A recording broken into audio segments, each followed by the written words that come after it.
مین مسئلہ بیان کرنا ہے وہ یہ ہے، اور یہ اہم ترین مسئلہ ہے جو کہ عوام میں پایا جاتا ہے، کہ گھر میں 4 لوگ ہیں یا 5 لوگ ہیں یا 6 لوگ ہیں، جتنے بھی لوگ ہوتے ہیں تو ان پر قربانی واجب ہوتی ہے، لیکن ہوتا یہ ہے کہ گھر میں ایک بکرا لا کر نیت یہ ہوتی ہے، لوگوں میں اکثر دیکھنے کو ملا ہے کہ چلیے اس سال والد صاحب کے نام سے ادا کر دیجیے، حالانکہ یہ ہو سکتا ہے کہ والد صاحب کے نام پر قربانی واجب ہی نہیں ہو، والد صاحب پر قربانی واجب ہی نہ ہو، تو اب وہ تو نفلی قربانی ہو، لیکن جن پر واجب ہے، جن کو ادا کرنا ضروری ہے، وہ ادا نہیں کرتے، تو یہ جو ہے نا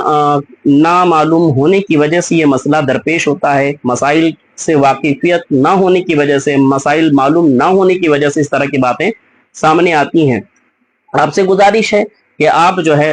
اس بات کا خیال رکھیں کہ قربانی اگر آپ پر واجب ہے تو آپ اپنی طرف سے قربانی سب سے پہلے ادا کریں،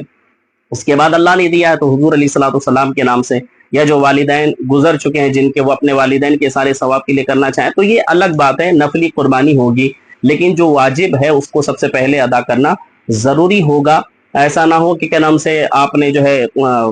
واجب چھوڑ کر نفل کی طرف دھیان دیا، اور اس طرح سے اکثر لوگوں میں پایا جاتا ہے، اکثر گھرانوں میں دیکھا جاتا ہے، تو اس چیز سے آپ بچیں۔ اب اس میں مسئلہ یہ ہے کہ آدمی سوچتا ہے یار ایک بکرا ہے، اب مطلب بڑی قیمت ہو رہی ہے، کیا کیا جائے، کیسے کیا جائے، تو آسانی کے لیے عرض کروں کہ بڑے جانور میں آپ جو ہے نا قربانی کی ترکیب کر لیں تو ایک جانور میں 7 حصے ہو جاتے ہیں۔ اب یہ بھی پاسبل نہیں کہ اتنا بڑا گھر میں لایا کیسے جائے، ایک بکرا ہی کافی ہوتا ہے، اور یہ کیا کیا جائے، کیسے کیا جائے، تو پھر اجتماعی قربانی میں اب دور مطلب جو ہے نا ظاہر سی بات ہے ہر معاملے میں ترقی کرتا چلا جا رہا ہے، تو اجتماعی قربانی کا دور چل رہا ہے، اجتماعی قربانی میں حصہ لے لیں۔ اب ایک اس میں بھی مسئلہ ہے کہ صاحب اجتماعی قربانی میں کیسے حصہ لیں، ہوگی نہیں ہوگی، کیا ہوگا کیا نہیں ہوگا، تو یعنی رہتا ہے کہ پتہ نہیں سامنے والا کر رہا نہیں کر رہا، تو آپ ان کے پاس کروائیے جن پر آپ کو یقین ہے، جن پر آپ کو بھروسہ ہے، جن کو آپ اچھی طرح سے جانتے ہیں، پہچانتے ہیں، آپ کو معلومات مکمل طور پر حاصل ہے، تو آپ ان کے پاس اپنی قربانی جو ہے نا